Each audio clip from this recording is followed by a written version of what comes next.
آج کا موضوع اسلامی تربیت کا دوسرا ہدف امت مسلمہ کے ہر فرد کو کائنات کے امام صلی اللہ علیہ وسلم کا صحیح معنوں میں پیروکار بنانا، اور زیادہ امکان یہی ہے کہ آج کا ہمارا یہ خطبہ صرف اس موضوع پر ہی ہوگا۔ اس سے اگلا نقطہ میں انشاءاللہ اگلے جمعے بیان کروں گا۔ یاد رکھیے گا کہ اسلام اور دیگر ادیان میں بے شمار فرق ہیں، اور ان میں ایک بہت بڑا فرق یہ بھی ہے کہ رب کائنات نے ہمیں محض زبانی کلامی تعلیمات اور ارشادات نہیں عطا فرمائے، بلکہ ایک ایسی شخصیت جن کے بارے میں 1500 سال سے کہا جا رہا ہے، لکھا جا رہا ہے، بولا جا رہا ہے، اور قیامت تک یہ سلسلہ جاری رہے گا، ان جیسی ہستی نہ آج تک دنیا میں آئی نہ قیامت تک آ سکے گی، اور وہ ہے محمد الرسول اللہ صلی اللہ علیہ وسلم۔ شاید کبھی اس سے پہلے بات ہوئی ہو، لیکن یاد دہانی کے طور پر ایک بار پھر آپ کی خدمت میں رکھوں گا۔ میرا یہ چیلنج ہے، پڑھے لکھے نوجوان تشریف لاتے ہیں، انٹرنیٹ کے ساتھ آپ کا تعلق ہے، آج دنیا ایک گلوبل ولیج بن چکی ہے، دنیا کی بڑی سے بڑی لائبریری تک رسائی کوئی مشکل کام نہیں۔ ایک چیلنج کر رہا ہوں کہ جتنا زیادہ کائنات کے امام صلی اللہ علیہ وسلم کو ڈسکس کیا گیا ہے، جتنا کچھ نبی کریم صلی اللہ علیہ وسلم کے بارے میں لکھا گیا ہے، میرا یہ چیلنج ہے کہ انسانی تاریخ میں آج تک کسی ایسی شخصیت کے بارے میں نہیں لکھا گیا۔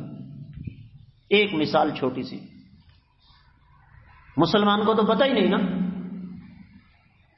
مجھے ایک بات یاد آ گئی، مدینہ میں تھے ایک بوڑھا بزرگ جس کی عمر کم و بیش 90 سال، اس نے قرآن کی ایک آیت پڑھی، اور وہ آیت پڑھ کے اس نے اس کی عجیب و غریب تفسیر کی۔ کہتا ہے ما قدر اللہ حق قدرہ، ان لوگوں نے، قرآن کی آیت ہے، ان لوگوں نے اللہ کی اس طرح قدر نہیں کی جس طرح قدر کرنی چاہیے تھی۔ اب دیکھیے اس آیت کی تفسیر وہ خود کیا کر رہا ہے، کہتا ہے لو قدر اللہ لقدر الرسول، اگر یہ اللہ کی قدر پہچان لیتے تو نبی علیہ السلام کی قدر بھی پہچان لیتے۔ عین ممکن ہے وہ عرب بزرگ شاید لکھنا پڑھنا نہ جانتا ہو، لیکن اس بات کو کم و بیش 20 سال سے زیادہ کا عرصہ گزر چکا ہے، اور مجھے ابھی تک اس کے الفاظ میرے دماغ میں گونج رہے ہیں۔ مسلمان کو تو صحیح معنوں میں پتہ ہی نہیں کہ ہمارے آقا علیہ الصلوۃ والسلام تھے کون، اور ہم نے ان کے حوالے سے اپنی ذمہ داری کو پورا کیسے کرنا ہے۔ سنیے گا، نبی کریم صلی اللہ علیہ وسلم کی سیرت پر غیر مسلموں نے عربی زبان کے علاوہ دیگر زبانوں میں جو کتابیں لکھی ہیں ان کی تعداد 1600 سے زیادہ ہے۔ میں انالیسز تجزیہ ایک اور انداز سے دہرا رہا ہوں۔ کتابیں لکھنے والے کون ہیں بھائی؟ غیر مسلم۔ کتابیں لکھنے والے کون ہیں؟ غیر مسلم۔ زبان کون سی ہے؟ عربی کے علاوہ کوئی اور، وہ ہندی ہو سکتی ہے، وہ انگریزی ہو سکتی ہے، وہ جرمن ہو سکتی ہے، وہ فرانسیسی ہو سکتی ہے، وہ پشتو فارسی ہو سکتی ہے، وہ کوئی دنیا کی زبان ہو سکتی ہے، لیکن عربی نہیں ہے۔ لکھنے والے غیر مسلم ہیں، زبان عربی نہیں ہے، اور کتابوں کی تعداد کتنی ہے؟ 1600 سے زیادہ۔ اور یہیں بے بس نہیں، ایک اور چیلنج آپ کو کرتا ہوں.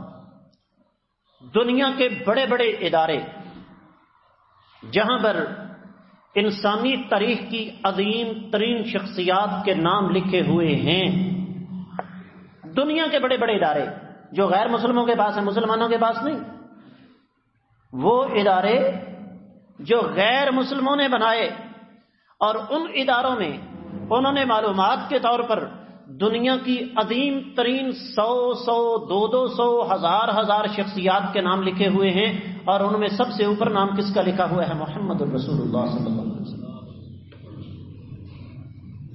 کیوں؟ یاد رکھیے، میں نے تمہیدی کلمات میں ایک جملہ بولا ہے کہ مسلمانوں کا اتفاق، مسلمانوں کا اتحاد حالات اور وقت کی ضرورت ہے. ایک بات دنیا اور آخرت کی کامیابی کی ضمانت ہے، دوسری بات اور رب کائنات کا حکم ہے، تیسری بات میرا سوال یہ ہے، کائنات کے امام صلی اللہ علیہ وسلم کو چھوڑ کر انسانی تاریخ کی کسی شخصیات پر اتفاق ہو سکتا ہے؟ اسلامی تربیت کا دوسرا مقصد، اسلامی تربیت کا دوسرا ہدف یہ ہے کہ امت مسلمہ کا ایک ایک فرد وہ اللہ کے رسول صلی اللہ علیہ وسلم کا اس انداز سے متبع بن جائے، اس انداز سے اللہ کے رسول صلی اللہ علیہ وسلم کا پیروکار بن جائے کہ ایک مسلمان چل رہا ہو تو پتہ چلے کہ ان کے رسول صلی اللہ علیہ وسلم ایسے چلا کرتے تھے. ایک مسلمان بول رہا ہو تو پتہ چلے کہ کائنات کے امام صلی اللہ علیہ وسلم اس انداز سے بولا کرتے تھے. ایک مسلمان اپنے گھر میں ہو، آج گھروں کے اندر فساد مچے ہوئے ہیں، لڑائیاں ہیں، جھگڑے ہیں. کیوں ہیں؟ اس لیے کہ ہم نے اپنے بچوں کو کیتھیڈرل میں داخل کروا دیا، بیکن ہاؤس میں داخل کروا دیا، ایجوکیٹر میں داخل کروا دیا. ہم نے اپنے بچوں کو ہائر اسٹڈی کے لیے برکلے، کیلیفورنیا، ہارورڈ اور کیمبرج بھیج دیا، لیکن ہم نے اپنے بچوں کو یہ نہیں بتایا کہ جس ہستی مقدسہ کا تم نے کلمہ پڑھا ہے وہ ہستی مقدسہ کیسی تھی.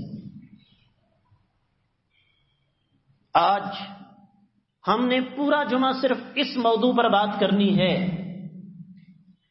یاد رکھیے گا، آج امت مسلمہ کے اندر جتنی فرقہ واریت ہے اس کی سب سے پہلی اساس اور بنیاد یہی ہے کہ ہم نے محمد الرسول اللہ صلی اللہ علیہ وسلم کا دامن چھوڑ دیا. اور آپ دیکھ لیں کہ مسلمان کہتا ہے میری رگ میں ہے نبی نبی، لیکن جب اس مسلمان کے سامنے کائنات کے امام صلی اللہ علیہ وسلم کی حدیث مبارکہ رکھ دی جائے، نبی علیہ الصلوۃ والسلام نے یہ ارشاد فرمایا ہے، تو آگے سے 50 قسم کی تعویلیں پیش کی جاتی ہیں، 50 قسم کے ایکسکیوزز پیش کیے جاتے ہیں، 50 قسم کے عذر پیش کیے جاتے ہیں. آئیے چلتے چلتے ذرا تربیت کے طور پر ایک بڑے سنگین مسئلے کی طرف میں اشارہ کرتا ہوں. گھر انسان کے لیے دار السکون ہوتا ہے. نبی کریم صلی اللہ علیہ وسلم کی یہ حدیث جا کر اپنے گھروں میں اپنی بیٹیوں کو، اپنی بہنوں کو سنا دینا. نبی علیہ الصلوۃ والسلام نے کیا ارشاد فرمایا خیر النساء، بہترین بیوی کون ہے؟ ہم میں سے کون نہیں چاہے گا اس کی بیوی، اس کی بہن، اس کی بیٹی، اس کی والدہ، اس کی بھتیجی، اس کی بھانجی، اس کی پوتی، اس کی نواسی، اس کی پھوپھی، اس کی خالہ، اس کی چچی، اس کی تائی، اس کی ممانی، جس عورت کے ساتھ بھی ہمارا کسی قسم کا رشتہ داری کا تعلق ہے، ہم میں سے کون نہیں چاہے گا کہ وہ دنیا کی بہترین عورت بن جائے؟ نئی تربیت کی ہم نے. میرے پاس کم از کم اس وقت 10 پرپوزل پڑے ہوئے ہیں. بچیوں نے ایم فل کیا ہوا ہے، ایم ایس سی کیا ہوا ہے، ایم سی ایس کیا ہوا ہے، ایم کام کیا ہوا ہے. لیکن صورتحال کیا ہے؟ میں نے فون پر، واٹس ایپ پر میں نے پوچھا، میں نے کہا بیٹا حیض سے، نفاس سے فارغ ہونے کے بعد غسل کرنے کا طریقہ بتا دو. جواب ملتا ہے استاد جی ہمیں آج تک کسی نے سکھایا ہی نہیں.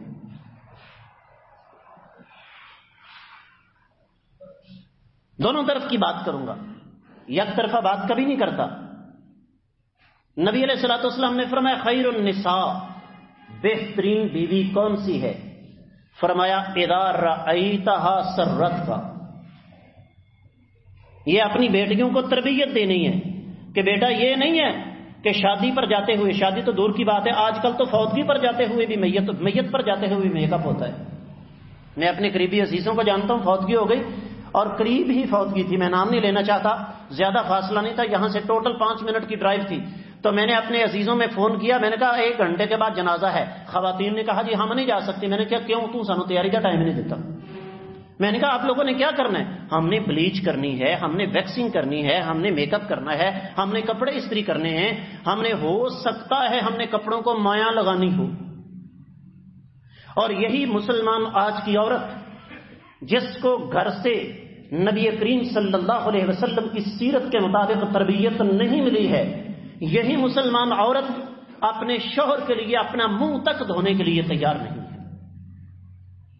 بڑی سخت بات کرنے لگا ہوں، لیکن یہ حقیقت ہے کہ اگر کسی گھر کے اندر کوئی خاتون چلی جائے اور دیکھے نا کہ اس نے اچھے کپڑے پہنے ہوئے ہیں، بناؤ سنگار کیا ہوا ہے، اور اگر وہ کہہ دے کہ خیر تو ہے کہیں جا رہی ہو، نہیں جا تو نہیں رہی، بچوں کے ابا آ رہے ہیں، میں نے کہا استقبال ہیں،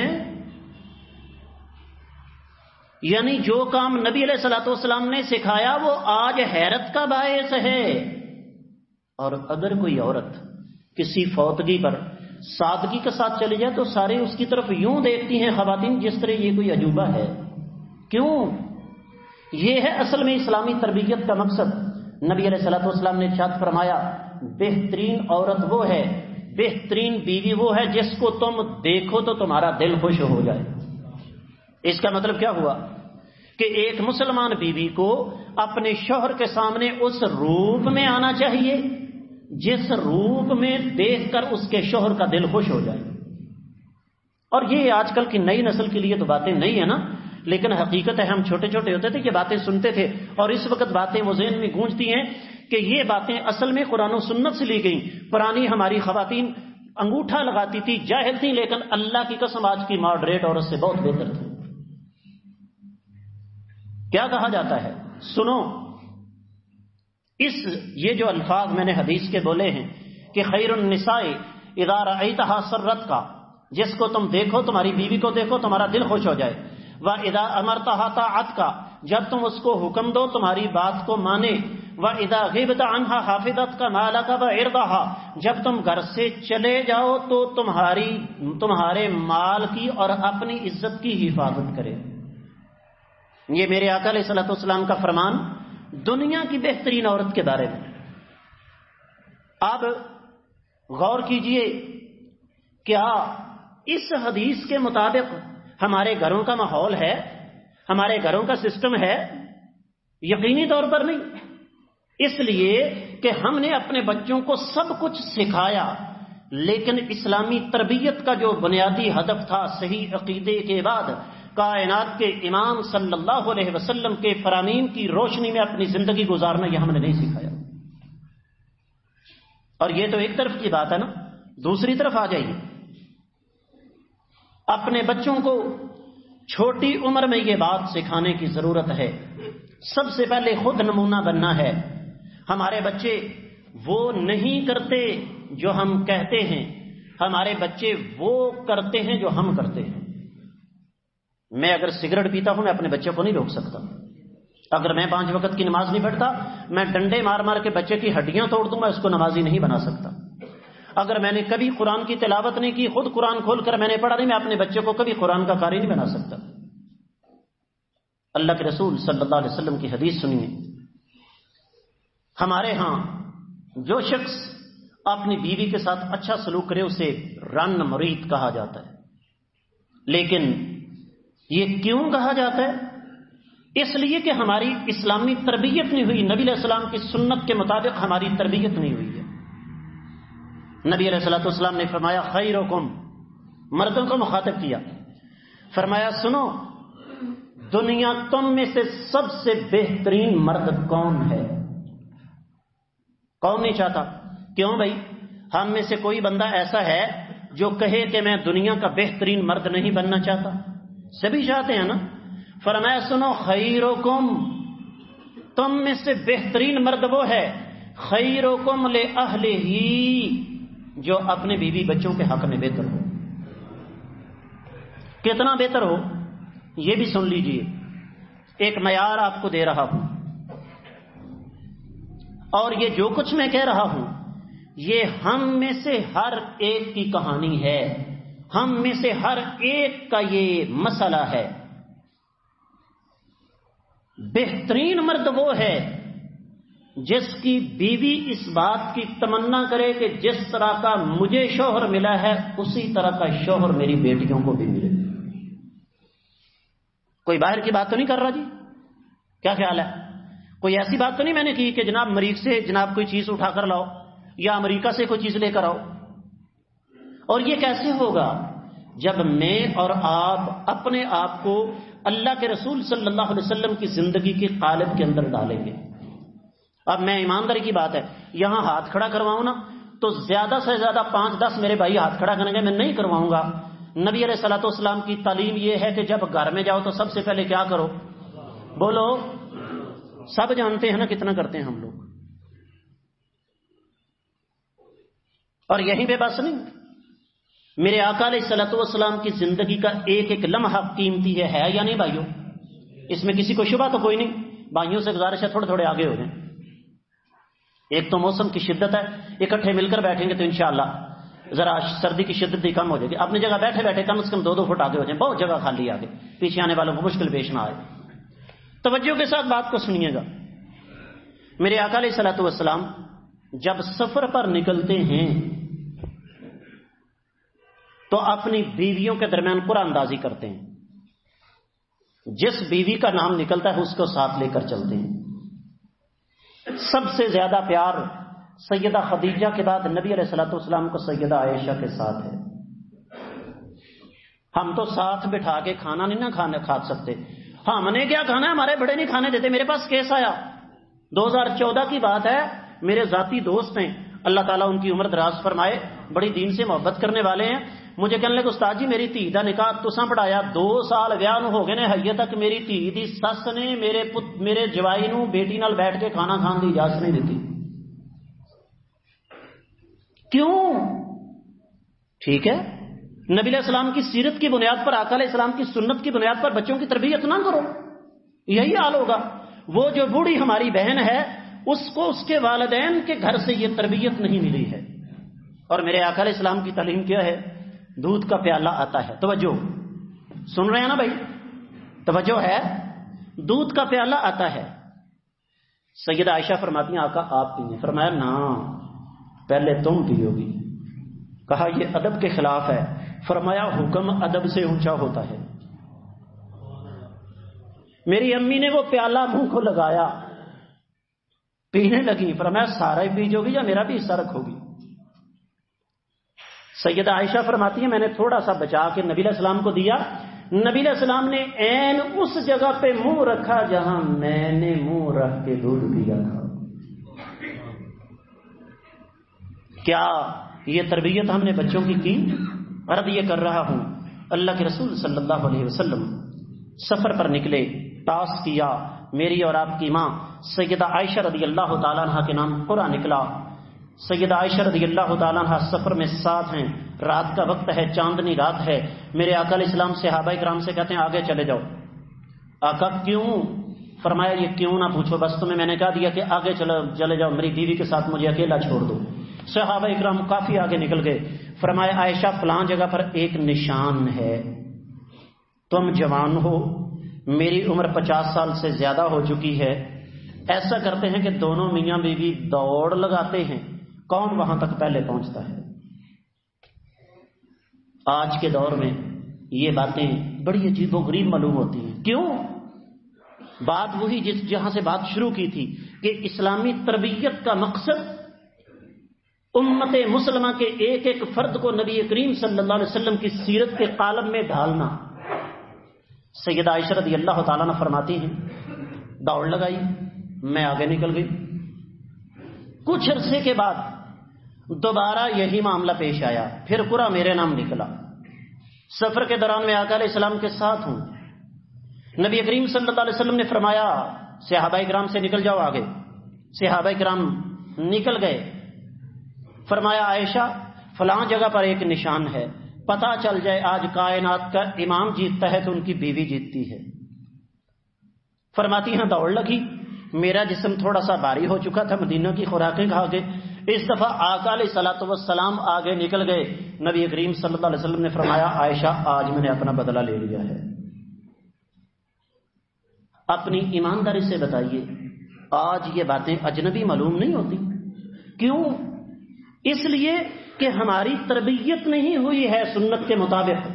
یہاں تو صورتحال یہ ہے، اللہ تعالیٰ معاف فرمائے، اللہ تعالیٰ ہمارے بزرگوں کو بھی ہدایت نصیب فرمائے، بیٹے کی شادی کرتے ہیں اور اس کے بعد کیا سلسلہ شروع ہوتا ہے؟